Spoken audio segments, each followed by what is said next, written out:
year ago, I was working a very high-pressure job. I worked in policy and politics in the United States, and to say that I was burned out is an understatement. I worked around the clock, weekends and evenings, and I lost all time and energy for my own personal interests and hobbies. I struggled to find time for my friends and family. I definitely couldn't find time to get outside and exercise. And I felt as if I was spending all my waking hours alone at home and in front of a computer. I was struggling. As important as the work was to me, I could feel myself disconnecting from it, and I knew I had to step away. I felt disconnected from my own community, and I was exhausted from only ever using my mind and never my body. I needed a change, but I didn't know what that change could look like. After years of life in a COVID pandemic world, I had a great desire to be outside. I wanted green spaces and I wanted to move my body. The problem was I was living in the middle of a city that is overrun with urban blight. Baltimore is a Black urban city that grapples with a complicated history of racism, deep poverty, and displacement. Baltimore is also nearly 2/3 Black and is ranked as one of the nation's most segregated cities. Experts estimate that Black residents in the city are expected to live 2 decades less than white residents in wealthier neighborhoods. Researcher and activist Lawrence Brown once said, and I quote, "Baltimore is ground zero for urban apartheid in America." The city has an abundance of vacant land. There are 15,000 lots of vacant throughout the city, contributing to the growing urban decay problem. And every year, hundreds of abandoned homes are demolished, further adding to the decay and making it really difficult for the city to maintain pockets of green space.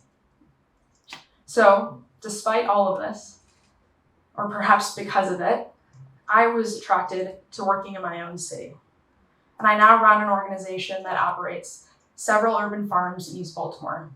We grow on native Piscataway and Susquehannock land, and we produce more than 10,000 pounds of food a year, all of which goes back to the residents of these neighborhoods.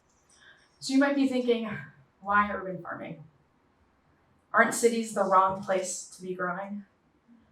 Many Baltimore residents lack the means of transport necessary to access fresh, healthy food, and the options that are available to them aren't always affordable. City farms can help us produce vast amounts of healthy food that is not only more accessible, but also more affordable for people right where they live, especially when those urban farms are operating in neighborhoods classified as food deserts. The U.S. Department of Agriculture defines food deserts as any urban area that lacks ready access to fresh produce in a store within 1 mile. So by this definition, 23.5 million Americans live in a food desert. And 1 in 4 Baltimore residents live in a food desert. The numbers only get worse when you're looking at racial differences. 34% of Black residents in Baltimore reside in a food desert, compared to just 8% of white residents. Children are also disproportionately affected by this. 30% of school-age children in Baltimore City live in a food desert. Unsurprisingly, neighborhoods that have food deserts also exhibit much higher rates of disease linked to unhealthy diets, such as cardiovascular disease and diabetes. Of course, this correlates to higher rates of mortality in these same neighborhoods. And all of these factors impact a person's ability to live a healthy life, let alone maintain great health. Organizers and activists in Baltimore call this inaccessibility to fresh produce food apartheid, a term that accurately describes the history of segregation and racial oppression that has systematically created the food deserts that we see today. So, there are many benefits to urban farms. On our own farms, I'm able to see how they attract neighbors and residents of an otherwise barren urban neighborhood, inviting them to gather and to share space. The kids will come for the grassy fields or the shade of the trees, or out of curiosity for the food that we're growing just blocks from their home. Their parents will come to pick up fresh produce for dinners, and the elderly will come out to connect with their neighbors and to chat with our staff. Numerous studies have shown that spending time in natural environments like a garden or a farm has been linked to drastically lower levels of stress. Exposure to green spaces has been proven to lower cortisol levels, improve mood, and to decrease symptoms of anxiety and depression. Exposure to green spaces that are accessible to all is also linked to much greater levels of community engagement. They serve as a refuge for people living in urban jungles, concrete jungles, and they help to promote not just mental health, but also physical health. Community gardens especially bring people together of different environments, fostering a sense of social cohesion and a sense of belonging. And ultimately, green spaces play a crucial role in alleviating the environmental inequalities that urban communities often face. Trees and vegetation can help reduce air pollution, provide shade, and mitigate the effect of urban heat island effects, creating a healthier environment for everyone. So, bringing food production back into our daily lives and our consciousness can go a long way in helping people to lead healthier lives. It is by design that we have built our lives away from the land where we grow our food, and we have relegated a few to do the work of feeding the many. All of our ancestors were once farmers, and now so very few of us are. From a historical perspective, it is impossible to imagine the world without agriculture. Just 100 years ago, the majority of households around the world would have been engaged in primarily farming. And for Black, Brown, and Indigenous people, farming and food production has been at the center of our entire existence. Agriculture has helped to shift humankind away from the hunter-gatherer lifestyle, has been fundamental in helping communities create a way to ensure food security, which has made possible the development of advanced cultures and technologies. And this marks a profound turning point in our shared history. It has allowed for the existence of interconnected civilizations that have led us to where we are now. Agriculture is holding a profound place in our ancestral heritage. It embodies indigenous wisdom that has sustained communities for millennia. And this ancient practice represents not just the roots of all civilization, but also the deep connection that exists between people and land. I inherited my love for land and cultivation from my mother.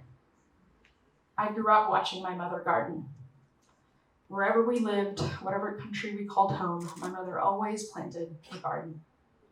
Without fail, there were always flowers in the front, vegetables in the back, and whether it was a house or an apartment, there was always a garden. My mother never lost her connection to land. She actively practiced connecting her mind with her body when she connected with the ground in front of her. She turned the earth, she worked the soil, she planted seeds, nurtured their growth, and harvested what they produced to feed her family and her community. I was often a spectator at the edge of my mother's garden. I have fond memories of growing up and watching her water her plants every single evening on hot summer nights, almost in a place of meditation. Her garden was an open invitation to me and to many of our neighbors to always convene with the land, to nourish it and sustain it, and to reap the benefits of our labor. My mother has continued in her own small way the work of her grandparents, who were the last farmers in our family. And now I find myself returning to the work of my ancestors, growing food and feeding my community. I would have never have guessed that the answer to so many of my modern problems would have been an elegantly simple, ancient solution: farming.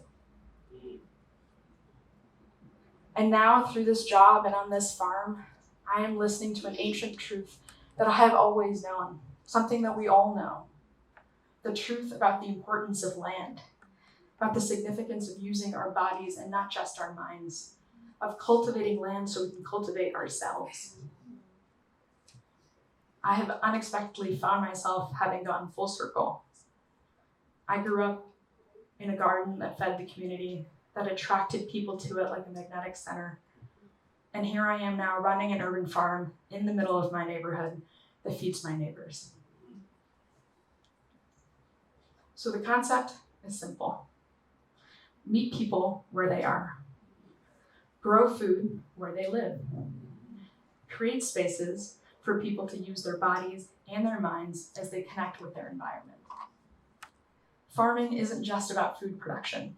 It is a powerful pathway to reconnecting with our land, our bodies, our minds.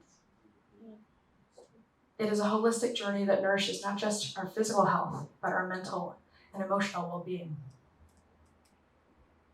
It is an age-old practice that has been fundamental to our civilization's survival thus far.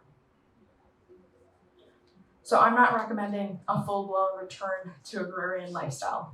I know we can't all be farmers, but I am encouraging you to slow down, to go home, and to dig your hands into soil, to plant a garden, and cultivate a healthier way of life for both your body and your mind.